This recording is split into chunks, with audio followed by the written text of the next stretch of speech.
प्यारे बच्चों, आज हम आप लोग को विज्ञान का पाठ 1 पढ़ाने जा रहे हैं। रासायनिक अभिक्रियाएं और समीकरण। चलिए पहले पाठ का नाम डालते हैं। पहला पाठ रासायनिक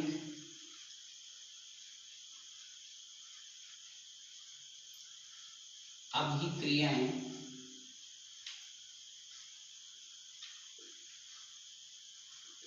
एवं समीकरण।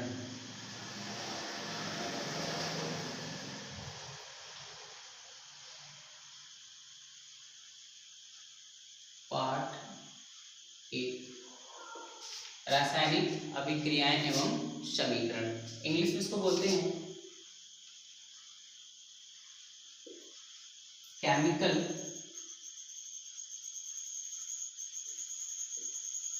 reactions and equations।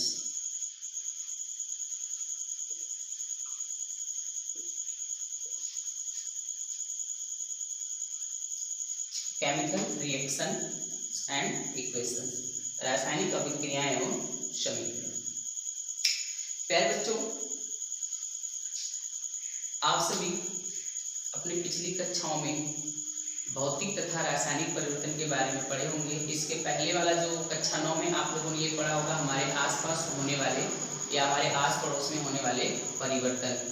आप लोग के विज्ञान के चैप्टर में था ये कि हमारे पास पड़ोस में होने वाले परिवर्तन क्या होते हैं। कक्षा 8 में भी आप लोग को परिवर्तन के बारे में बताया गया होगा। तो ये जो हम रासायनिक अभिक्रिया नामक पाठ पढ़ रहे हैं, इसमें हम रासायनिक और भौतिक परिवर्तन के बारे में अध्ययन करेंगे कि किस तरह से किसी पदार्थ का जो रासायनिक और भौतिक अवस्था होती है वो परिवर्तित हो जाती है, या कौन कौन से पदार्थ में रासायनिक परिवर्तन होता है, कौन कौन से पदार्थ में भौतिक परिवर्तन होता होगा। आप लोग दैनिक जीवन में ढेर सारी चीजों को देखे होंगे। जैसे एक लोहे की जो कील होती है, वो गर्म कील होती है, उसको वायुमंडल में खुला छोड़ दिया जाता है। आप लोग अपने घरों पर देखे होंगे जो दूध होता है, दूध अगर कुछ समय के लिए रख दिया जाए वैसे ही खुला, तो फिर क्या होता है उसमें, और वो जो दूध होता है वो दही बन जाता है। फिर इसी तरह से दूध मतलब कभी कभी क्या होता है और भी ढेर सारी खाने वाली सामग्रियां होती है जो खराब हो जाती है। जैसे शाम का बना हुआ जो भोजन होता है गर्मी के दिनों में वो सुबह में खराब हो जाता है। ठीक है, तो ये सारे के सारे परिवर्तन जो हैं, इनसे कहीं ना कहीं हमको रासायनिक अभिक्रिया के बारे में सीखने को मिलेगी। ठीक है, तो हम सबसे पहले देखते हैं कि रासायनिक अभिक्रिया, नाम ही देख रहे हैं रासायनिक अभिक्रिया। इसका मतलब ये होता है कि अगर कोई पदार्थ हमारे पास है, जैसे हम मान लेते हैं कि यहाँ पर हमारे पास दूध है, हमारे पास दूध है, किसी कारणवश ये जो दूध है कुछ समय बाद ये दही बन जाता है। दूध है वो कुछ समय बाद क्या होता है, दही बन जाता है। यदि हम यहाँ पर कहेंगे कि जो दूध है वो दूध में परिवर्तन हो गया, दूध किस में परिवर्तित हो गया, दही में परिवर्तित हो गया। ठीक है, इसी तरह से अगर यहाँ पर हम पानी माने जल जिसे कहते हैं, तो पानी को अगर हम फ्रिज में डाल दें, फ्रिज में रख दें, इसका टेम्परेचर लो कर दें, तो ये क्या बन जाएगा, बर्फ बन जाएगा। ठीक है, अब इन दोनों एग्जाम्पल से हम समझते हैं दूध से क्या बना, दही बना, और पानी से क्या बना, बर्फ बना। अब हम देखेंगे कि कौन से वाले पदार्थ में रासायनिक परिवर्तन हुआ है और कौन से वाले पदार्थ में भौतिक परिवर्तन हुआ है। तो यहाँ पे देखिए, दूध से दही का बनना, आप लोग पीछे भी पढ़ चुके होंगे कि दूध से दही का बनना रासायनिक परिवर्तन कहलाता है, और पानी से बर्फ का बनना भौतिक परिवर्तन कहलाता है। रासायनिक परिवर्तन का मतलब होता है जब किसी पदार्थ में वह परिवर्तन, या जब किसी पदार्थ में ऐसा परिवर्तन हो जिसके परिणाम स्वरूप हमें किसी नए पदार्थ की प्राप्ति हो, और उस नए पदार्थ से फिर पुराने पदार्थ को प्राप्त नहीं किया जा सकता। इसका मतलब होता है कि अगर दूध से हम दही बना लें, दूध से दही बना लें, या दूध से दही अगर बन जाएगा, अगर हम पुनः चाहें तो दही से दूध नहीं बना सकते। ठीक है, और यहाँ देखिए, पानी से हम बर्फ भी बना सकते हैं और बर्फ से हम पानी बना सकते हैं। मतलब ये जो परिवर्तन हो रहा है वो क्या है, इरिवर्सिबल है, मतलब इसे पुनः वापस नहीं लाया जा सकता है। लेकिन ये जो परिवर्तन है वो रिवर्सिबल है, मतलब ये इधर भी होगा और इधर P होगा। ठीक है, तो यहाँ पे देखिए हम रासायनिक अभिक्रिया पढ़ रहे हैं, तो रासायनिक अभिक्रिया का मतलब होता है कि जब किसी पदार्थ में कोई रासायनिक परिवर्तन हो जाता है तो हम कहते हैं कि रासायनिक अभिक्रिया हुई है, या हम ये कह लें कि किसी पदार्थ में जो रासायनिक परिवर्तन होता है वो रासायनिक अभिक्रिया के फलस्वरूप होती है किसी भी पदार्थ में। जैसे यहाँ पर देखिए लोहा है, ठीक है, अगर हम लोहे को कुछ दिन क्या करें, वायु में छोड़ दें, ठीक है, वायु कैसा है, नम है, तो अगर लोहे को कुछ दिन वायु में छोड़ देंगे तो फिर अब ये जो लोहा होगा वो संक्षारित हो जाएगा। ठीक है, यानी इसमें क्या लग जाएगा, जंग लग जाएगा, लोहा क्या हो जाएगा, संक्षारित हो जाएगा, लोहा संक्षारित हो जाएगा। ठीक है, या हम ये कह सकते हैं कि यहाँ पे जो बनेगा वो ये जो लोहा होगा वो अपने ऑक्साइड का निर्माण कर लेगा, यानी यहाँ पे ऑक्साइड मिलेगा हमको।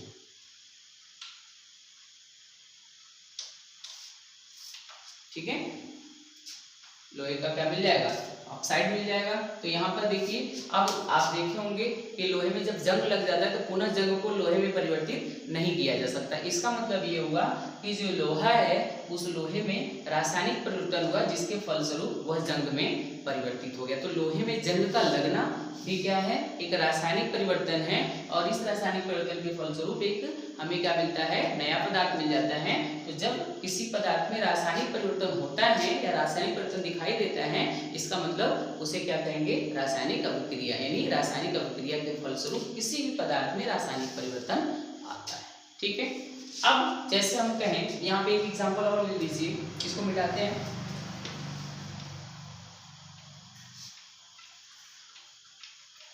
जैसे अगर अब हम कहें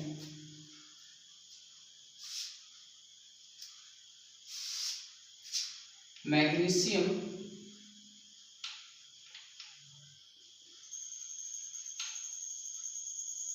को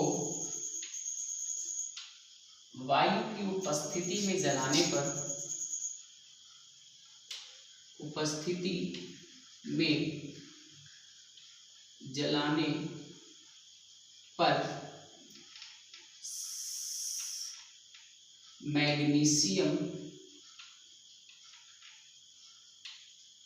ऑक्साइड का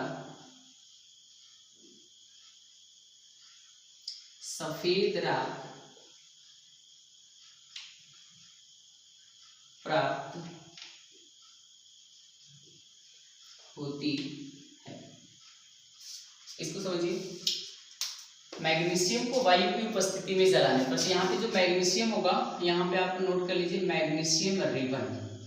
ठीक है, मैग्नीशियम रिबन, ये पतला सा होता है, पीते की तरह सफेद सफेद होता है, चमकता है। ठीक है, यहाँ पे देखिए मैग्नीशियम रिबन को वायु की उपस्थिति में जलाने पर मैग्नीशियम ऑक्साइड का सफेद राख प्राप्त होती है, सफेद राख प्राप्त होता है। ठीक है, ये पूरा का पूरा क्या हो रहा है, एक रासायनिक परिवर्तन हो रहा है, मैग्नीशियम में रासायनिक परिवर्तन हुआ जिसके फलस्वरूप हमें मैग्नीशियम ऑक्साइड प्राप्त हुआ, और वो मैग्नीशियम ऑक्साइड जो था वो सफेद रंग का था।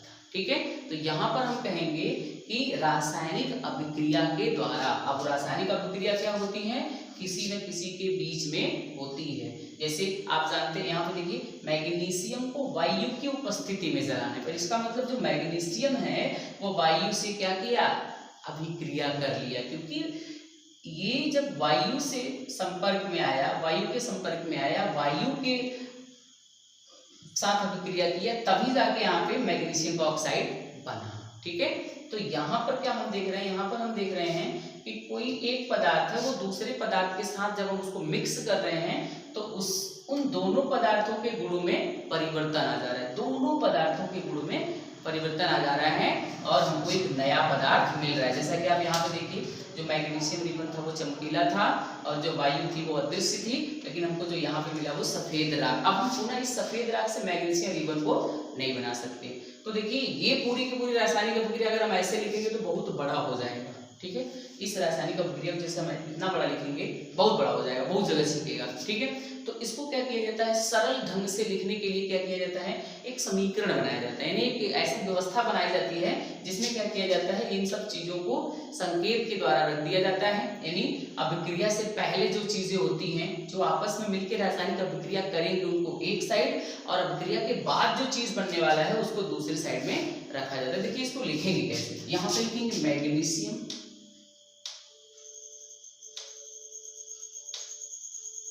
और प्लस, ठीक है, जिनके जिनके बीच में अभिक्रिया होगी प्लस के द्वारा उनको जोड़ देंगे, मैग्नीशियम और प्लस वायु, ठीक है, मैग्नीशियम और प्लस वायु, यानी जब मैग्नीशियम और वायु को आपस में मिलाया गया।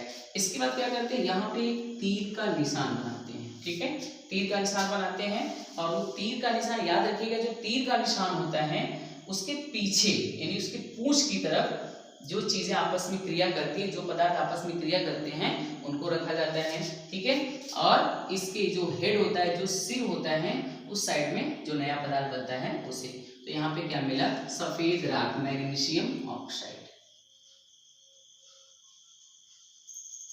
मैग्नीशियम ऑक्साइड, ठीक है। अब इनको हम क्या करेंगे, संख्या भी बदल देंगे, तो आप जानते हैं मैग्नीशियम का क्या होता है, Mg होता है, प्लस वायु का O2 होता है, ठीक है, यहाँ पे 2Mg कर लेंगे, यहाँ पे हो जाएगा 2MgO,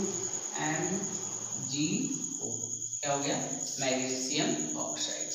मैग्नीशियम और ऑक्सीजन आपस में अभिक्रिया किए तो मैग्नीशियम ऑक्साइड का निर्माण किए। इसका मतलब कि मैग्नीशियम जो है, मैग्नीशियम के अंदर रासायनिक परिवर्तन आ गया, ठीक है, जैसे ही रासायनिक परिवर्तन हुआ वैसे ही रासायनिक अभिक्रिया हो गई।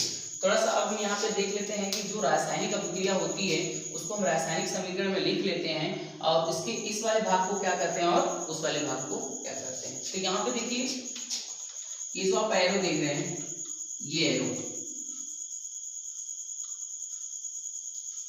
इस एरो का जो पूंछ होता है, यहाँ पे देखिए क्या है, ये पूंछ है, इसको टेल बोलेंगे, ठीक, और ये क्या है, सिर है, इसको बोलेंगे हेड, ठीक है।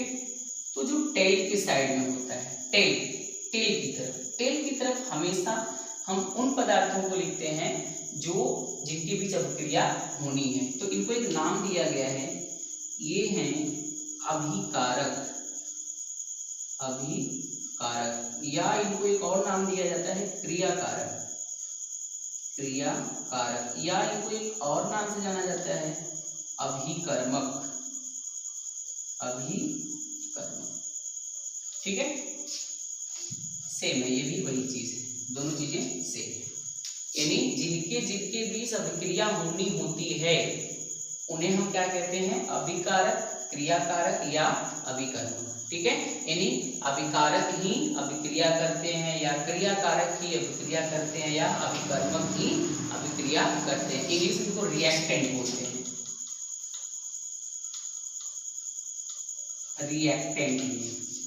ठीक है, रिएक्टेंट मतलब अभिकर्मक या क्रियाकारक या अभिकारक, ठीक है। यानी हम लोगों ने ये सीखा कि इसके पूंछ की तरफ इधर टेल होता है, उस साइड में क्या लिखते हैं, अभिकारक को लिखते हैं, या तो क्रियाकारक को या तो अभिकर्मक, इन तीनों एक ही चीजें हैं। तो हम यहाँ पे बार बार क्या लिखेंगे, अभिकर्मक, यानी जो अभिकर्मक होते हैं वो तीर का निशान होता है उसके पूंछ की साइड में। अब हम आगे आते हैं हेड की साइड में।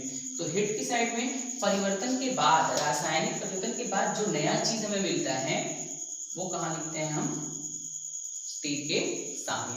इसको क्या बोलते हैं, इसको बोलते हैं उत्पाद, इंग्लिश में बोलते हैं प्रोडक्ट, प्रोडक्ट यानी उत्पाद। यानी किसी भी रासायनिक समीकरण में तीर के सामने या तीर के सिर की तरफ उत्पाद होते हैं और उसके पूंछ की तरफ अभिकारक या अभिकर्मक होते हैं, ठीक है। अब इन अभिकारकों की संख्या 1 हो सकती है, 2 हो सकती है, 3 हो सकती है, यानी इन अभिकारकों की संख्या 1 से अधिक हो सकती है, उत्पादों की संख्या भी 1 से अधिक हो सकती है, ठीक है। अब ये निर्भर करता है किस प्रकार की कैसी अभिक्रिया है, ठीक है।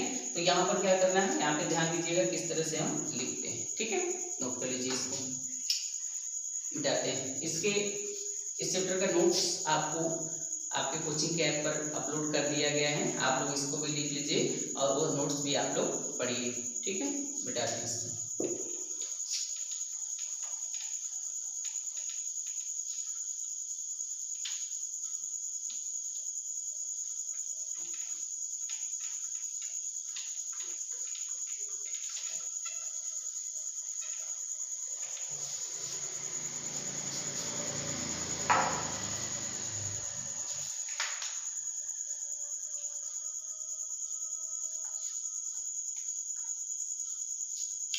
चलिए आगे देखते हैं। अब हम आगे देखेंगे कि हम कैसे पता करेंगे कि किसी चीज में रासायनिक अभिक्रिया हुई है या रासायनिक अभिक्रिया हो रही है। जैसे मान लीजिए हमें कुछ नहीं पता है, मान लीजिए हमको किसी ने मैग्नीशियम ऑक्साइड दे दिया, मैग्नीशियम ऑक्साइड दे दिया, या हमको किसी ने ऐसा लिखा Mg+O2 गिब्स, इस एरो को गिब्स पढ़ते हैं, Gibbs, Gibbs GIVES, Gibbs, Gibbs मतलब देता है, ठीक है ना। इस एरो को गिब्स पढ़ते हैं, गिब्स, गिब्स मतलब देता है, ठीक है। 2MgO2 Gibbs 2MgO।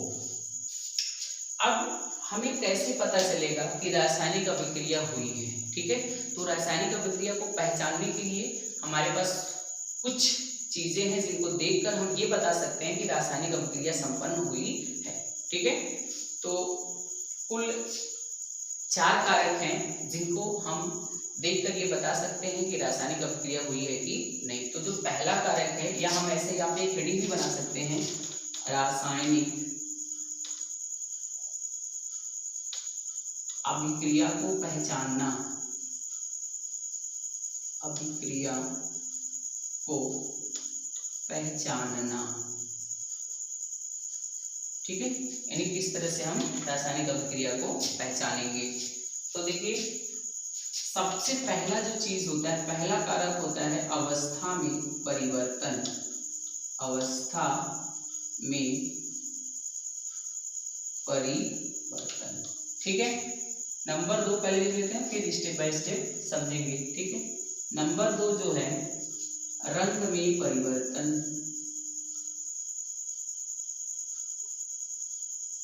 रंग में परिवर्तन, ठीक है। नंबर 3 जो है वो है गैस का निष्कासन,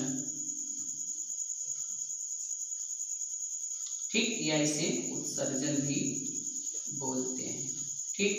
नंबर 4 जो है वो है तापमान में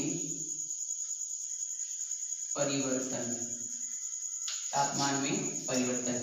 एक और मैं अलग से जोड़ रहा हूं जो कि आप लोग के बुक में नहीं दिया है, वो 5वां है अवक्षेप का निर्माण, अवक्षेप का निर्माण, ठीक है, अवक्षेप का निर्माण।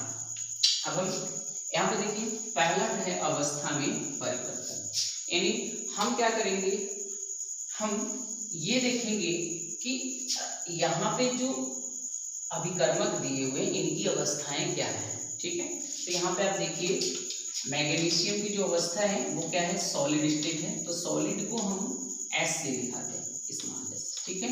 और जो ऑक्सीजन है वो गैस के स्टेट में, गैसियस स्टेट में है, ठीक है ना, इस स्टेट में है, गैसियस स्टेट में है। अब हम यहाँ पे देखिए, ध्यान से देखिए, जो मैग्नीशियम था वो सॉलिड स्टेट में था, लेकिन यहाँ पे जो मैग्नीशियम है वो सॉलिड स्टेट में नहीं है।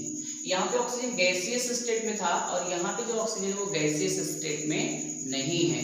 यानी हम ये कह सकते हैं कि मैग्नीशियम और ऑक्सीजन, मैग्नीशियम और ऑक्सीजन दोनों का जो अवस्था था वो क्या हो चुका है, बदल चुका है। तो यहाँ पे जब दोनों का अवस्था बदल चुका है, इसका मतलब रासायनिक अभिक्रिया हुई है, ठीक है। यानी इस तरह से हम देख लेंगे कि जो हमारे अभिकर्मक हैं और जो उत्पाद हैं उनको हम कंपेयर कराएंगे और देखेंगे कि क्या अभिकर्मकों की अवस्थाओं में परिवर्तन आया है। यदि अभिकर्मकों की अवस्थाओं में परिवर्तन आ जाएगा, इसका मतलब रासायनिक अभिक्रिया हुई है, पहला हो गया। दूसरा देखिए रंग में परिवर्तन, ठीक है। कभी कभी क्या होता है, इनका जो रंग होता है वो बदल जाता है। अभी इसका मैं एक एग्जाम्पल आप लोग को दे रहा हूँ, इसको नोट कर लीजिए, मिटाते हैं इसको, ठीक।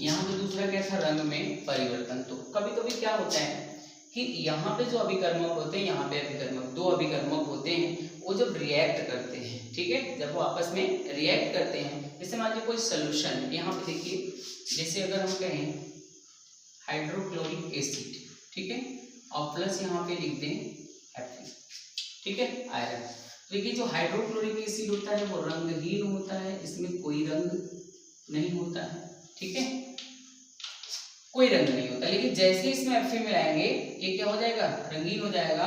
यहाँ पे बन जाएगा FeCl, ठीक है, FeCl2, FeCl2 2HCl, और यहाँ से आपका मिलेगा H2 हाइड्रोजन। देखिए दो चीजें यहाँ से मिल गई हमको।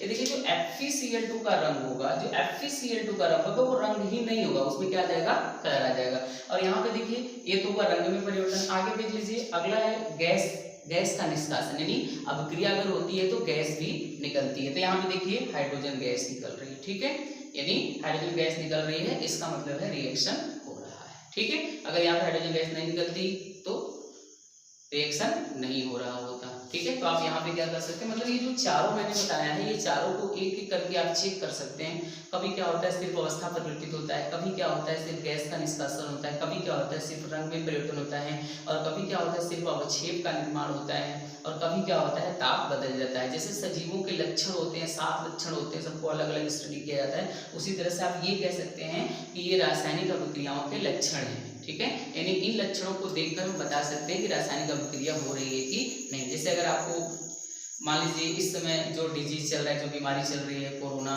तो इसके ढेर सारे सिम्टम है, ढेर सारे लक्षण हैं, जैसे खांसी आना, सर्दी जुकाम होना, सांस लेने में तकलीफ, बुखार आना। तो देखिए इतने सारे जो लक्षण हैं, ये जब सारे के सारे लक्षण होते हैं, किसी किसी में कोई लक्षण अनुपस्थित होता है, किसी किसी को सांस लेने में दिक्कत तो होती है लेकिन उनको सर्दी जुकाम नहीं हुआ होता है, तो इसका मतलब ये नहीं है कि उनको कोरोना नहीं हुआ है, उनको कोरोना हुआ है। तो इसी तरह से ये जो 4 लक्षण है, इन चारों लक्षणों को हम बारी बारी से स्टडी करेंगे और उसको देखकर बता सकते हैं कि रासायनिक अभिक्रिया हो रही है या नहीं, ठीक है। अब आगे चलते हैं, इसको मिटाते हैं।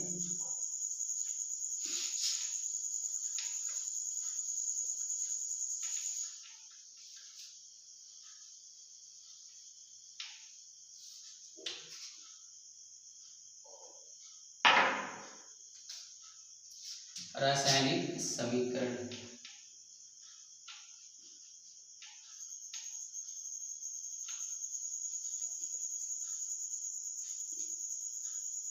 रासायनिक समीकरण। तो बेटा जैसा कि अभी आप लोगों ने देखा रासायनिक अभिक्रिया, तो इन रासायनिक अभिक्रियाओं को आसानी से समझने के लिए, ठीक है, रासायनिक अभिक्रियाओं को आसानी से समझने के लिए एक व्यवस्था बनाया गया है, जिसमें क्या किया जाता है, तीर के पूंछ की तरफ अभिकर्मक और उसके सिर की तरफ उत्पादों को लिखा जाता है, और लिखने की यही व्यवस्था रासायनिक समीकरण कहलाता है। रासायनिक समीकरण में 2 चीजें होती है, एक शब्द समीकरण होता है और एक संकेत वाला, ठीक है, एक शब्द समीकरण होता है और एक संकेत वाला। जैसे यहाँ पे देखिए, जो मैं लिखा था magnesium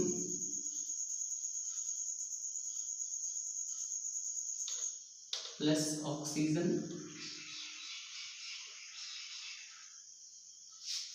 gives magnesium oxide, magnesium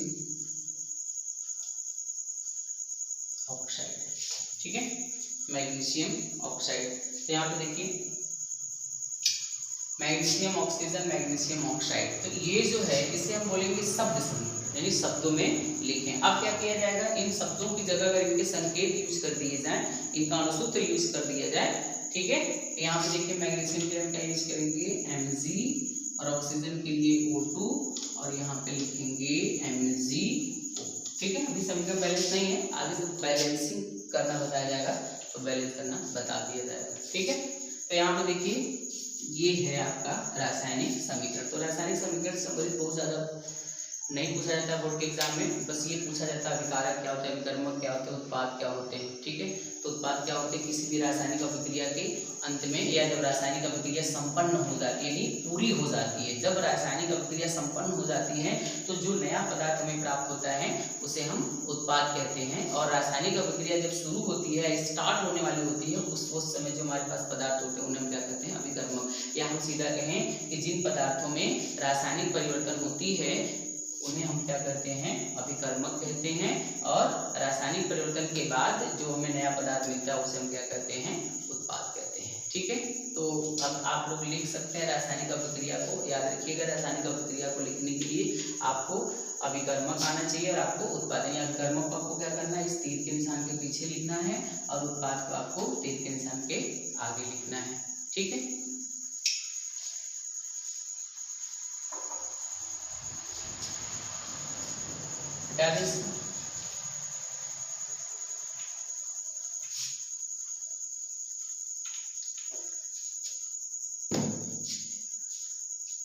यहाँ पे देखिए जो चैप्टर है थोड़ा सा बड़ा हो जाएगा, सारा का सारा चीज़ एक ही दिन में हम कवर करेंगे तो बहुत लंबा वीडियो हो जाएगा और आप लोग ऊब भी जाएंगे पढ़ने में। इसलिए मैं छोटा छोटा करके इस चैप्टर का 4 वीडियो बनाऊंगा, जिसका पहला पार्ट मैं आपको आज पढ़ा रहा हूँ। इसको आप यहाँ पे पार्ट 1 लिख सकते हैं, ये जो है पार्ट 1। ठीक है, तो पार्ट 1 में बस आज के लिए अब इतना ही। आगे आप लोग इसको पढ़ते रहिए, फिर नेक्स्ट वीडियो में आपको इसके आगे